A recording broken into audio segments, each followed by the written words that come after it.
At this time, they didn't give us their 100% help. Canaris's men spent a few days carrying out surveillance and observations in the Gibraltar camper area. They went up to the Punta Carnera lighthouse and the heights of the Hotel Cristina in Algeciras, photographed the rock from Sierra Carbonera and the beaches of Puerto Mayorga, and observed its north face from the military command post in the neighbouring town of La Línea de la Concepción. Based on these missions' results, the OKW leadership reached the conclusion that it was not only possible to take Gibraltar, but it was possible to do so in very few hours by an assault carried out by selected units, as long as adequate artillery and air support could be relied on. From the very first moment, the great problem that had to be overcome if an operation to take Gibraltar over was to be put into action was not so much of a military nature as a diplomatic one. Because amongst the German military commanders, everyone agreed that for any operation against the Rock, Spanish cooperation was an essential requirement. Because of this, early in August 1940, Hitler remembered that offer made by Vigon, whom he had taken so little notice of, and decided to check if it was still in place. To this end, he requested from the Ministry of Foreign Affairs an assessment of Franco, so as to have a clear idea of what were the conditions in which the Spaniards would be willing to enter into and make possible an operation against Gibraltar. The Spanish ambassador's report would be added to those carried out by his own people, and based on these, on the 13th of August, Jodl presented Hitler with a second memorandum, insisting once again that the British defeat would involve a move of the war's epicenter towards the Mediterranean. Jodl also played an important part in the annuity of Siloa when at the end of the summer he concentrated his efforts on the memorandum for Hitler dated the 13th of August. He wrote, "The plan for an invasion of England would constitute a large risk, fueled by the poor aerial offensive against the island.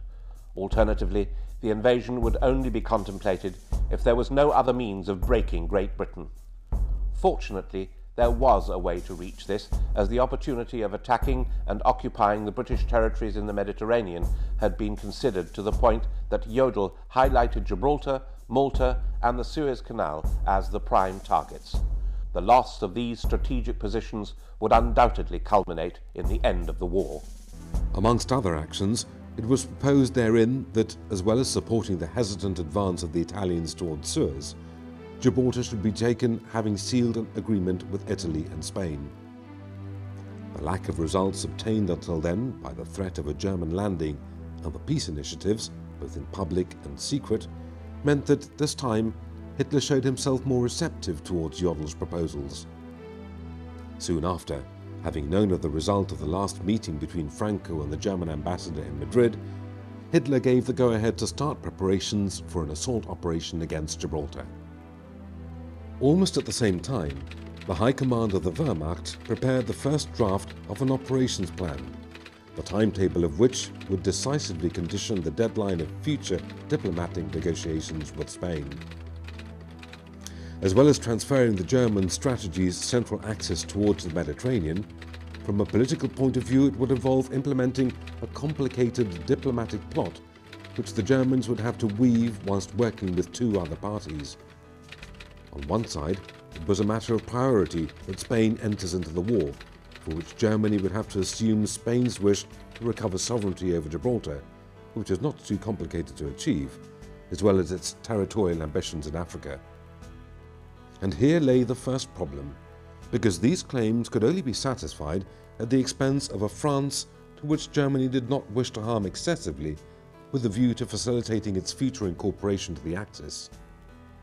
However, if they proceeded with care and watched their step cautiously, perhaps they could achieve that France accepted being compensated with British territories once victory was achieved. And finally, all this redistribution of powers had to be made compatible with Italy's prerogatives and ambitions. This was basically the complicated diplomatic game that Hitler was forced to undertake because of the new strategic orientation, a game which, conditioned in time by the desired action against the Soviet Union, the Führer intended to finalize at a short period of time, even if this had to be done at the expense of promising everything to everybody. As from that moment in time, Spain's entry into the war became a priority for Germany, as an essential requirement to undermine Great Britain's urge to resist.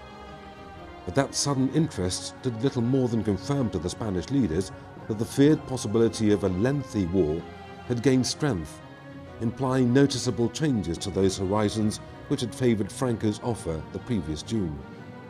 Amongst the first to perceive the changes in the Spanish attitude would be the chief of the intelligence service of the OKW, Admiral Wilhelm Canaris, who would be sent once again to Spain immediately in reconnaissance missions. In any case, the duration of the different preparations for the assault plan gave a certain margin of time to try and persuade Spain to enter the war.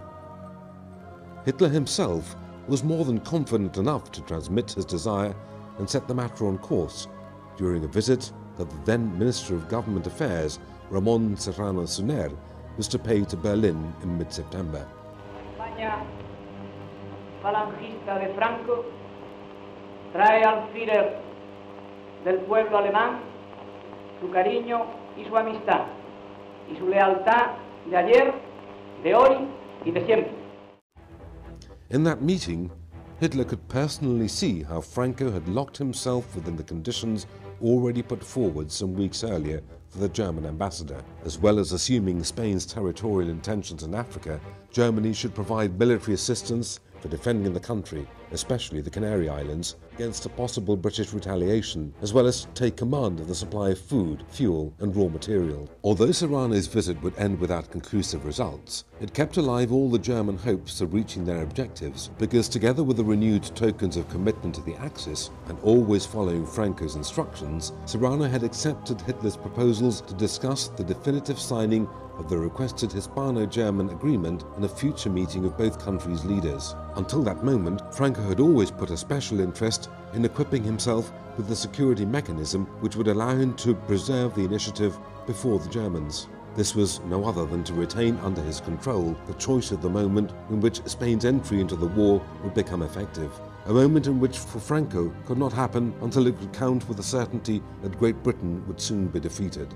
But if, just as Jodl thought, Spanish collaboration was indispensable to gain access to Gibraltar, key to the victory over Great Britain, without a doubt such a situation could not occur, because then, as had happened in June, Hitler would not have the slightest interest in paying at any price for a collaboration that was not necessary. The great question that everyone was asking was, to what extent would Franco be able to continue playing his game before a combination of tempting offers and worrying pressures of the dominating powers in Europe was setting forth? Whilst the Spaniards tried to make time and conjure the threat of a unilateral action against Gibraltar by the Germans, whilst Franco continued to sigh for his opportunity to win without risk, the German military machine followed its course.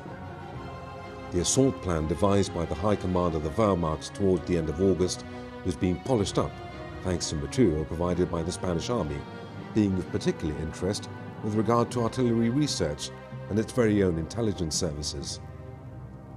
Even in the beginning of that autumn, when the necessary agreement with Spain was still pending signature, and without a new instruction from Hitler ratifying the strategic turn, which is still in its early stages, the Army's High Command had been studying on its own accord many aspects considered fundamental in the face of a future operation against Gibraltar. Amongst them were the size and the formation of the expeditionary force that should carry it out, the selection of the most elite units for each tactic objective, the possible solutions to the many logistic problems, with the different alternatives for the transportation of the troops in the operation zone. Amongst all these preparations, Hitler was going to try to tie up all the diplomatic requirements by embarking on a tour to meet personally first with Pétain, then with Franco, and later Mussolini. After meeting the French leader in Montois on the 23rd of October 1940, the Führer's impressive train was stationed in the town of Hendaye, awaiting Franco's arrival. One of the members of the German diplomatic entourage, which had not been allowed to take part in the important conference, would start off the false rumour that Franco arrived 2 hours late. The truth is, though the delay was only of a few minutes, this had far less to do with the Generalissimo's will and far more to do with the sorry state of the Spanish railway system. Both heads of state had clear in their minds that the fate of Europe was being decided in that meeting. But if Hitler was looking for Franco's commitment to enter war and be able to defeat the English, Franco would come out with lavish comments and gestures of goodwill. He would even get to agree to the signature of a secret document which explicitly stated that Spain would intervene in the present war side by side with the Axis powers against England. What he was not willing to do was to lose control of the situation, conceding the whole initiative to the Germans. That is why, both in the discussions held in the saloon car and in the subsequent drafting of that secret agreement, all the ins and outs and subtleties of the expressions used would be subject to a special care, so as to keep in his hands the choice of moment in which Spain would make effective its entry into the war. If we bear in mind that the objective of the German delegation was to not only confirm this commitment, but also to return with a date which could make possible the launch of Felix before the year ended, we can understand the feeling of frustration that accompanied them in their return journey to the Reich, and the painful comments that they exchanged about Spain's attitude. In any case, the signing of the secret agreement still allowed the Germans to maintain open all their expectations. The commitment was there, and it only seemed a question of exerting some pressure over Franco for him to give at last the long-awaited date and for everything to conform to plan. So much so that from the last days of October, and above all to the beginning of November, the German High Command would order the speeding up of the preparations for the operation to assault Gibraltar. At last, on the 12th of November 1940, the Operations Department of the Wehrmacht sent the Führer's Directive No. 18, which contained the change in German strategy and included in it the assault to Gibraltar. Soon later, the operation would be given the code name Unternehmen Felix. Days before the famous meeting, commander of the 1st Mountain Division, General Ludwig Kubler, had been selected by the army to lead the 49 Gerbig Sami Corps, and the land-based units of the expeditionary force destined for Gibraltar would be brought together under its staff. These would start immediately with assembly and training, to which Kubler's first concern was to find an ideal training ground for the men to perfect their skills.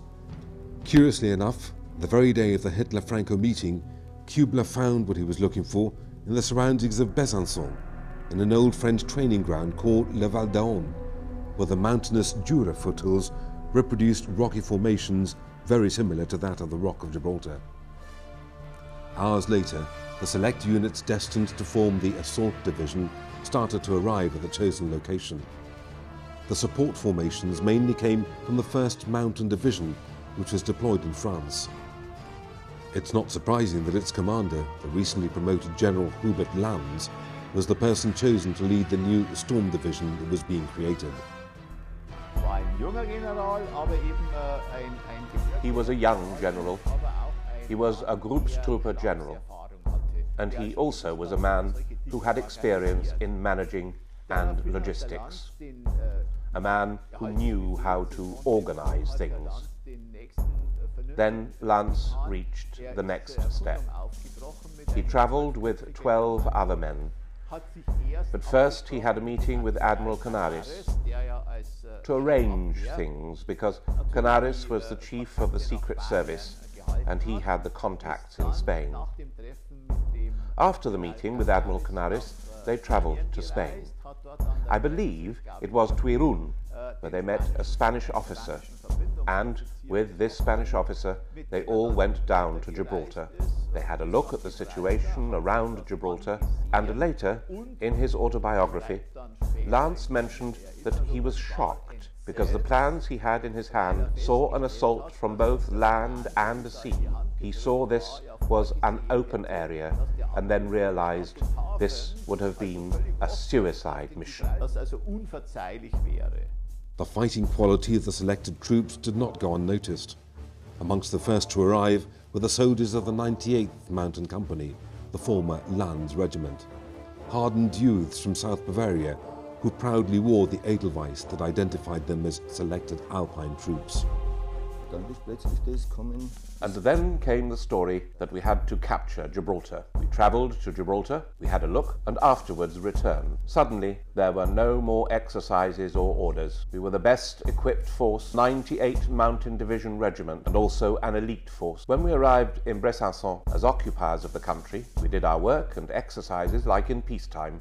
The people of the town, where we stayed for over 9 months, were very friendly, and we always lived in private houses. During the early training, we went to the Atlantic coast, where we did exercises with the rubber boats, but not for a long time, because of the amount of air raids from the American and the British Air Forces. On a clear day, we could see England. We did many exercises. We only went down to see the rock. We had a look at it, and then we were told that we had to Wir haben capture das nur it. besichtigt.